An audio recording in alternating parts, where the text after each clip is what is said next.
Welcome to the show, Divya. Thank you so much for being here. And thank you for having me. It's so nice to reconnect with you. Yes. And as you said, we are reconnecting because you and I were introduced years ago, probably from some other amazing woman who decided that we should know one another. And we met years ago, and you were working on something else back then, which you were very successful with and you sold. And now you are doing Wander Beauty. So let's talk, if we can, first about what it was you were doing when we first met, that company that you ended up selling, and who you sold to. I think it's an exciting story. Can you talk a little bit about that? So I actually started my career in finance, worked in investment banking at Goldman Sachs, worked in private equity, invested in late stage businesses, sat on the board of some public companies, and then went into venture capital, invested in early stage businesses. Once I got bitten by the entrepreneurial bug, though, I have not turned back. I started my first company in the auto parts space. It was a rocket ship, grew very quickly, and sold that business shortly thereafter. I then started a company called Behind the Burner, which is when we met, which was all about tips, tricks, and techniques for food, wine, mixology, and nutrition. And I hosted a short form TV show on NBC Local, all the regional markets, New York, Philly, Boston, Dallas, all that stuff. And I really enjoyed it. I was featured in a global American Express ad campaign, which played during the Super Bowl, the PGA, like anything you could imagine. It was just, print, digital, TV ad campaign was just an amazing moment in my career. Loved doing Behind the Burner. I think it was a little bit before my time, but then didn't really see the business scaling.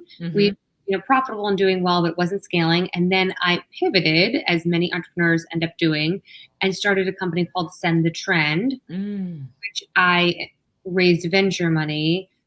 We built a proprietary algorithm for intelligent shopping recommendation technology and sold the business 11 months later to QVC.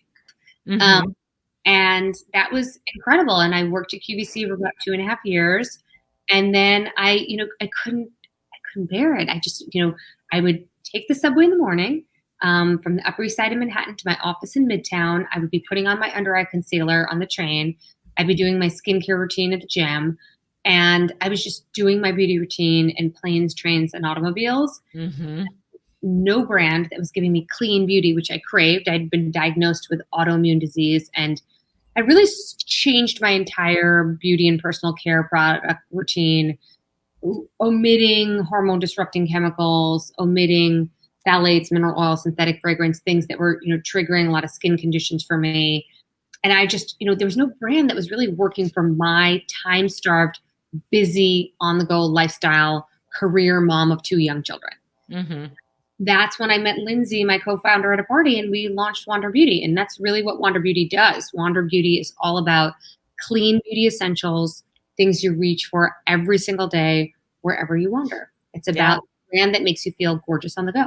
I love that. Well, okay. So you've said there's a lot there that you've done.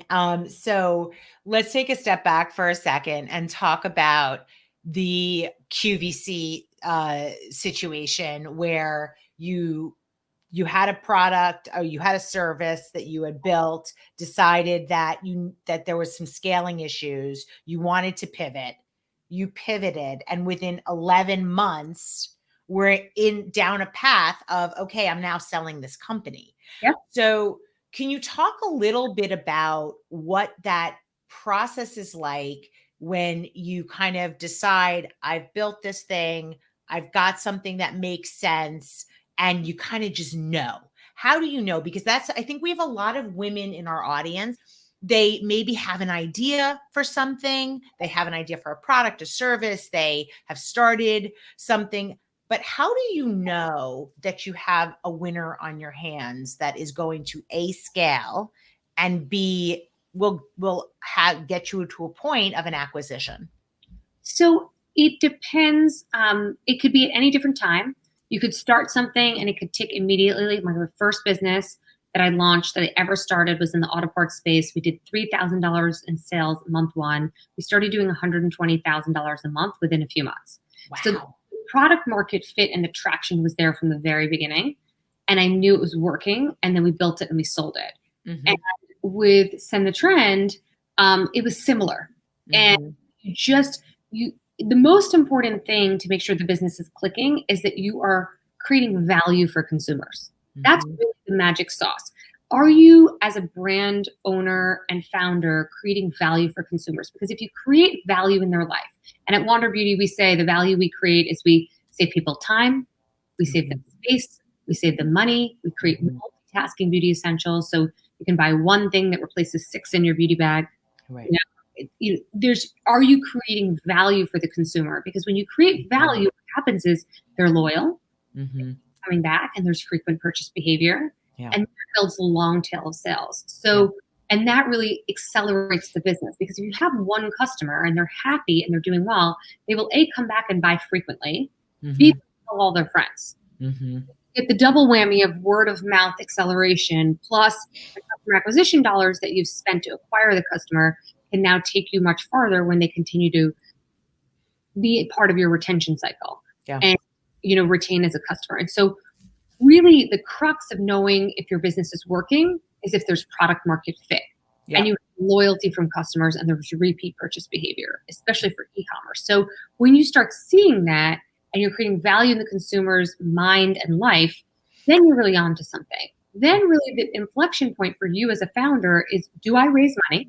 Something that's working, and more money behind something that's working and scale that business? Or do I reach an inflection point where it makes sense for me to potentially sell and partner with a larger organization to scale in a different way? As an entrepreneur, it's a very important decision that you make. And both times when I made those decisions, when I sold both companies, I felt like I had almost exhausted my skill set of what I could do with the business. If you feel like there's a lot more in you and there's a lot more to do, like suppose you're launching a marketplace and you launch one vertical and you did it really well and the dog's eating the dog food and you've got traction, you can say, okay, I can raise money and I can build 3 more verticals and I can scale the business and it takes the same amount of skill, but by the way, I'm going to do it better, faster, and cheaper because I've already done it once. Other times you look at your business and you say, you know what? I've done what I can really do with this thing. Skills, my energy, my time, my dedication. I've taken this where I can take this. Now I need the expertise of other people to come and take me to the next level. And that's the time where you decide to sell. And you have to know that window. You have to know your timing. I could not have been more, fortuitous and lucky in the same sentence on how I sold both my brands and and the valuations at which I sold them for, because the businesses were on an uptick and they were growing and accelerating and the growth was there. And when that growth is there and you see it going to continue, it's okay to sell. But when you see it slowing down, that's a different decision. And you're like, do I try and invest more money and get the growth trajectory back up so that I can sell at high? There's timing is everything, and you have to kind of know what your personal timing, like, are you personally exhausted and feel like you're going to faint?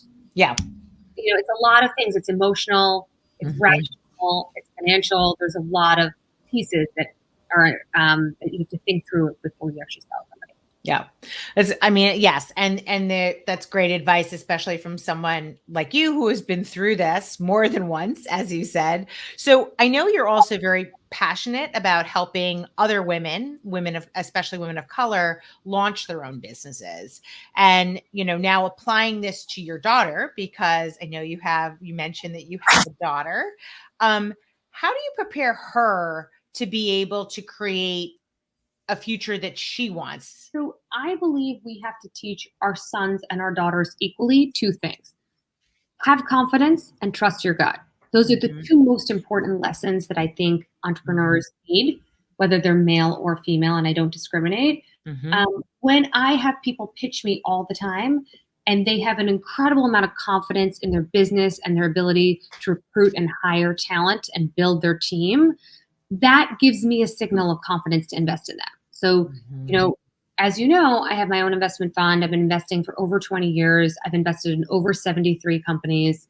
I've been at this a long time. Wow. And when I think about all of my most successful entrepreneurs in my portfolio, they had confidence. They had Mm. confidence, they believed in themselves, they believed that if there was a problem, they had the skill set and the toolkit to solve the problem. Yeah. And so confidence is key for our children. We need to develop and build that confidence. And the second thing is judgment and the ability to trust and lean in on your gut. Every decision I've made across the board in my personal and professional life, the best decisions I've made have been ones where I've trusted my intuition Yeah. and I've trusted my gut. And being an entrepreneur is literally like, you know, all you do is you're a fire extinguisher. All you're doing is putting out fires every day. Mhm. I wrote a post on Instagram, something along the lines of like, being an entrepreneur is like riding a bike, except the bike is on fire and you're on fire and the whole house is on fire. And like all you're doing is putting out a new fire every day. And it's like, Mhm. that's really what it's like. And so leaning into your intuition and your gut is something that over time you hone that skill. And Yeah. I've honed it over being a CEO 4 times. Yeah. Yeah. I think that is such great advice. It's so funny because I always say to people, it's like that game, that whack-a-mole game, being an Yeah. entrepreneur. Like when you think, all right, well, I've got that thing resolved, the next thing kind of pops up.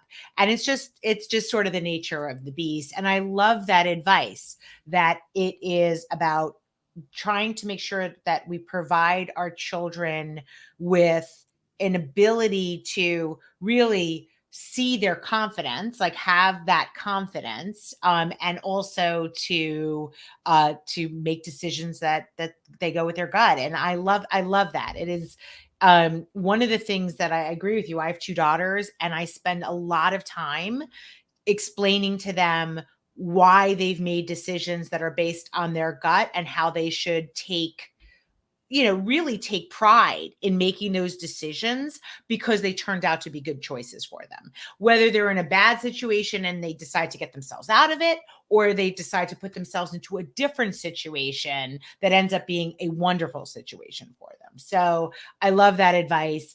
Can you talk about what behaviors um, that you have noticed in yourself that work well to promote and uplift other women in their careers? Because you do spend, I know, a lot of time and energy thinking about these other businesses that you've invested in. Can you talk a little bit about those behaviors? So I have a network of entrepreneurs that I mentor, I spend time with, I advise. I've invested in a lot of, early stage businesses. So a lot of it is pattern recognition. I've been through those patterns that they're going through. And so I can advise them and tell them what to do next when they're reaching different obstacles and crossroads because I've already been through it. So what I really do and lean into as an entrepreneur and as an investor is teach, learn, inspire. Like I teach what I know, I learn Mhm. what I don't, and I really invest time in inspiring others. Like a lot of times entrepreneurs feel very lonely. It's a very lonely experience. It can be hard going through the challenges of building a business.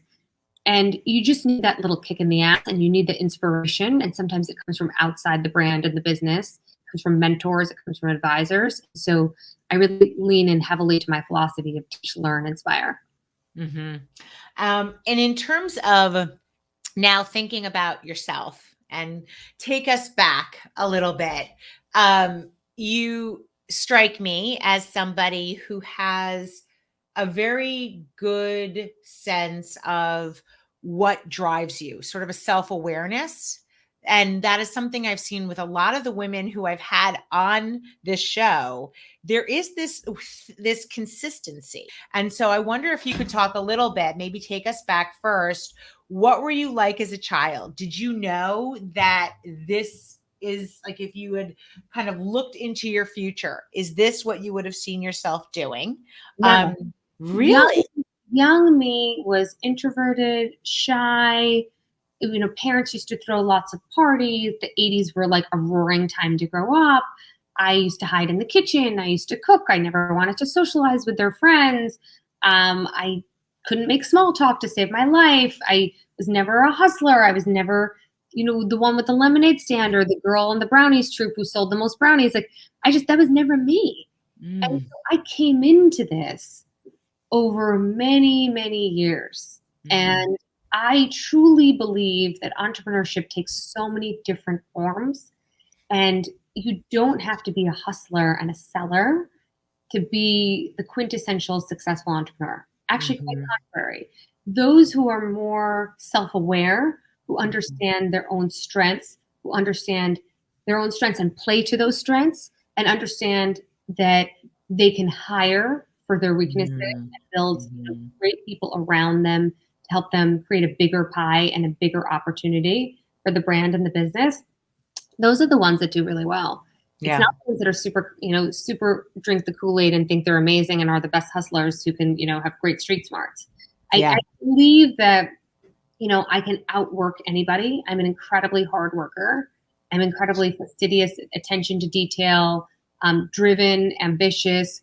I grew up in a traditional household where my mom was completely dependent on my father, Mhm. and I never wanted to be that person.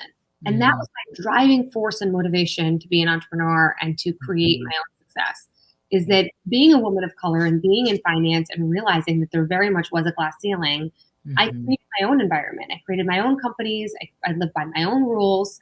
And I created environments where hopefully many women and men have flourished and grown. Yeah. And Yeah. so I really am happy and excited about that. And I'm happy and excited to see the progress and the progression of people who've worked with me and what they've done in their careers.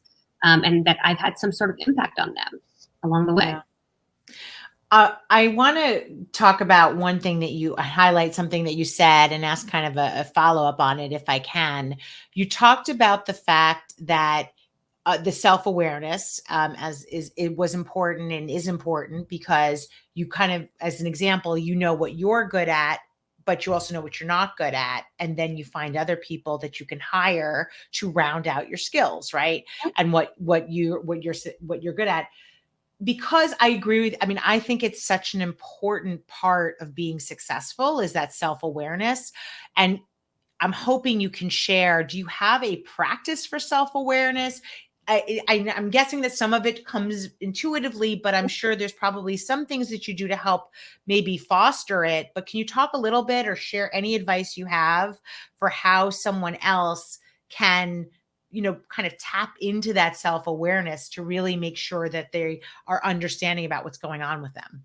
I mean, I could really laugh about this because the best way to be self aware is get married. You're going to have someone who reminds you exactly what you don't do well all the time. And it's like it's a joke, but it's a half truth. I really believe that I actionably seek out feedback, and I think that helps me understand what I'm good at and what I'm not good at from my entrepreneurs, Mhm. from my board members, from my advisors, from my mentors, from my team. I think that's critical. And I think the other piece for me is that I make lists. I'm a list maker. I'm a Virgo. I'm a type A personality. I say, this is what I'm good at. This isn't what I'm not good at. At home, too. Forget about just work. Like I say, I'm amazing at cooking. I love to cook. I have a huge passion for it. I went to culinary school. I'm a solid zero at loading the dishwasher. I have no spatial conception, which is why I don't know how to park a car.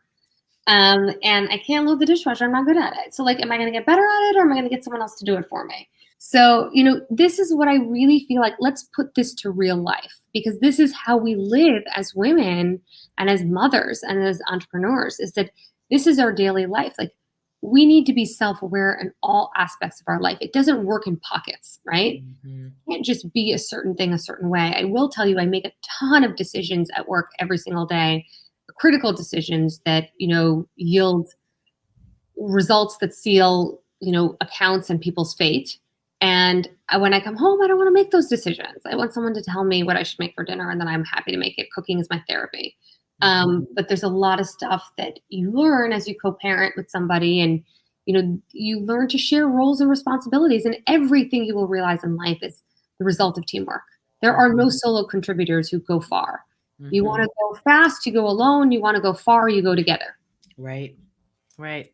Well, and I think too, it's interesting that you're talking about, you mentioned your relationship and marriage, because I think there's also something there about really getting very real about what you're good at and what you want to focus your time and energy on, and then what your spouse, your significant other, is good at and what they want to focus their time and energy on.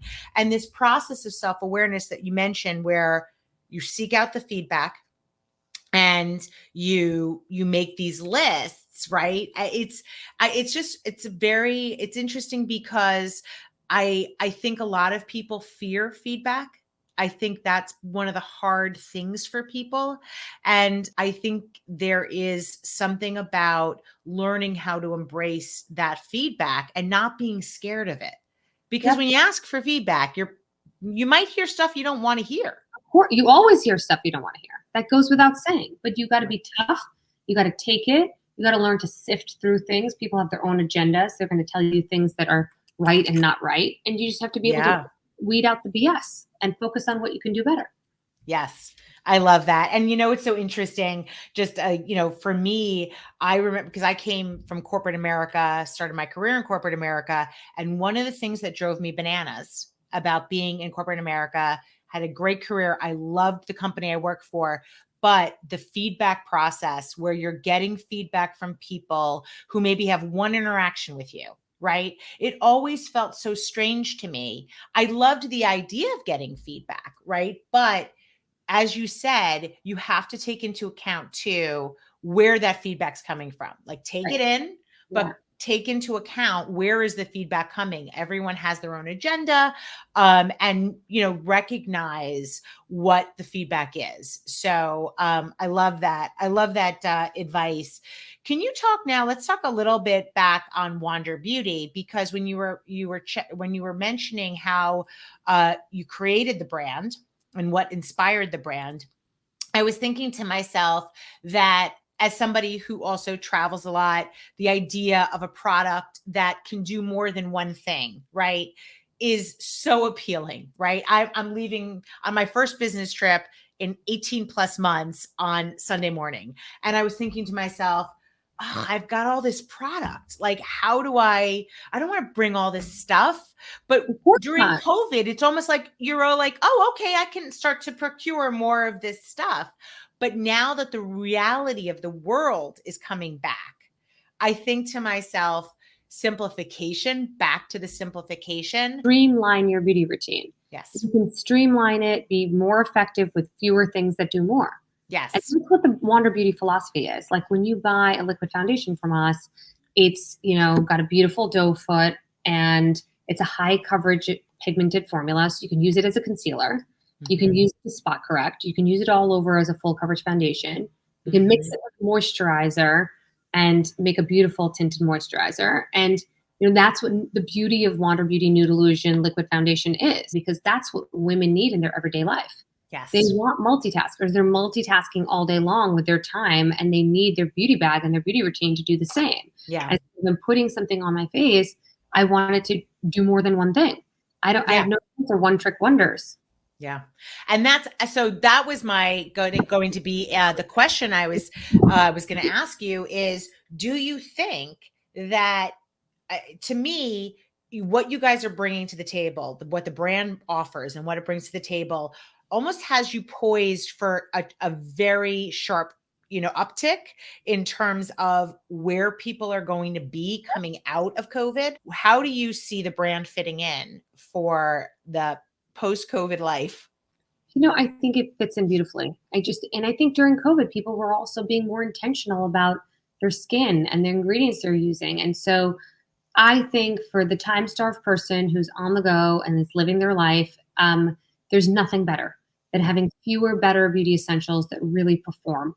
We always ask customers, why do you buy Wander Beauty? And yes, people buy it because it's travel friendly, and then the ingredients are clean, and they feel like they're good skin-loving ingredients that are working for them. But at the end of the day, the number one reason people buy Wander Beauty is product performance. People buy because it works. Sarah's work. They win Allure Best of Beauty award winning formulas. Yeah. They deliver performance. The concealers, stick on one side, creamy stick, can spot correct. Light illuminating liquid on the other side. The Dualist concealer is a huge hero for the brand. Yeah. And so, you don't need foundation. You just use this concealer, use it as foundation, use it as moisturizer. Everything is so fluid, multi-purpose. It's my mommy multitasking must-have. And so these products really perform, and that's why people come back. Yeah. I love that. Can you talk then a little bit about, if you think about the that game we talked about, I called it whack-a-mole. You called it, you called it something slightly different in terms of what it's like to be an entrepreneur, that it's like the riding the bike and the bike's on fire and you're like, just like a lot coming at you. Given that, there's going to be things that go wrong, that they don't go how you plan them. They're failures, basically. Can you talk about how you overcome failures? Because they inevitably happen. You know, what doesn't do you makes you stronger. It's an old adage, but it's a true one. You just Mhm. gotta keep it moving. That's my philosophy. Keep it moving. Mhm. You can't, you have to celebrate the wins as a team. You have to recognize the failures, pick them apart, and learn from the mistakes that were made. And then you Mhm. got to keep it moving. Right. Because if you dwell on things, you're not going to get anywhere. Keep Yeah. it moving. Yeah. I love that you said that, Divya, because this is something that I think is really important, and I'm hoping you can talk a little bit more about it. The idea of momentum, that you said keep it moving. And when I think to myself that when things go wrong, sometimes people tend to just stop. They Right. tend to say, this was a failure. I've got to stop. I've got to lick my wounds. And I have found that when you have momentum, even if it's a slower momentum, but when you have a momentum, that's how you kind of can move past a failure, even if you're learning from it while you're going through it. But how do you keep momentum going? You just do. I don't really know how to explain it. Like you don't, you celebrate the wins, you Yeah. acknowledge the failures, and then you keep trucking ahead. What you have to do is you have to do goal setting. Just Mm-hmm. set goals quarterly, measure them. Goals Mm-hmm. are no use to you if you don't measure them. How did you do? And then you keep moving and keep Yeah. moving towards the goals that you've created and the milestones you want to achieve. So set those benchmarks and keep measuring and keep moving. Yeah. What do you think your personal superpower is? Oh God, this is a good question. What is my personal superpower? I think the power of positivity. I'm a Mm. very positive person. I'm the eternal optimist. I like to see the good in people. I'm very positive, and I think that gives me good energy and good intentions for those around me. Mhm. And breeding and building that good energy and those good intentions has created, people have really charged hard for me, and I think that's shown in the business. Yeah, I love that. Well, it builds loyalty too with your team. When you talk about all of the stuff you have going on, you are running a business, you are running a fund, basically. Mhm. You have small children. Do you have time that you spend for yourself on self-care? And if so, can you talk about any kind of daily self-care practices? I think it's critical to do that. I am a Mhm. zero mother, zero, CEO, zero friend, daughter, etc. if I don't take care of myself. And Mhm. so I practice transcendental meditation twice a day. I do it first thing in the morning. I do it once in the evening. I exercise. It's now that I've moved to Miami, it's become a lot easier and I spend more time outdoors. I swim. I go to the gym. Abs are made in the kitchen. Butts are made in the gym, on the incline, on the treadmill, or the stairmaster, whatever your choice is. Right. Love to walk in the evenings and go to Brickell Key. I love to go in the ocean and be Mm. at the beach. Like I really, really love, um, I really just love being outdoors Mm. and that's connecting with nature and that's self-care in its own way. I love it. All right. Put yourself 5 years into the future. We're in 2026. What would you hope to be able to say that you're most proud of accomplishing over the last 5 years? I think the biggest thing for me and the big focus for me right now is my children and really being able to say that they're happy, well-adjusted, good citizens and Mm. global citizens. Mhm. Um, I have spent a lot of years of my life focused entirely on my career. Mhm. And I'm happy about that. And I wouldn't trade it for the world. I felt like I've been doing my medical residency for over 20 years and I enjoy it. So it doesn't feel like work. And I think there's a lot of excitement. I will hope that in the next 5 years, a bunch of my brands that I've invested in will exit, and I will have some really amazing, successful investments under my belt in this next 5 years. So that's a big goal for me at Concept to Co. At Wander Beauty, it's growing and scaling the brand and building both our domestic business and international, and scaling the team. So that's where I'm focused. But more than anything, I want to take time to be a good mother, and I want to connect with my kids in a different way that I didn't do prior to COVID. I was traveling 10 days a month and I was in the office all the time. And now that I've moved to Florida, I'm seeing more balance in my workday. I'm working very hard. I'm putting a lot of time, but I'm doing it in a way that I'm actually able to spend time with my children and connect with them more. And I'm very proud of that. I'm not embarrassed about it. I don't think I'm copping out. I think these are the years for me to be doing that right now. I love that. Divya, thank you so much for spending the time with us. If people want to follow you and learn more about what you're doing, what is the best way for them to do that? So Instagram is the best way to DM me any questions or ask me. I'm at DGUGNANI. So follow along at DGugnani. And Wander Beauty's at Wander_beauty. And our website is wanderbeauty.com. Well, thank you so much. I appreciate it. Have a wonderful rest of your crazy day. Appreciate the time you spent with us. Take care.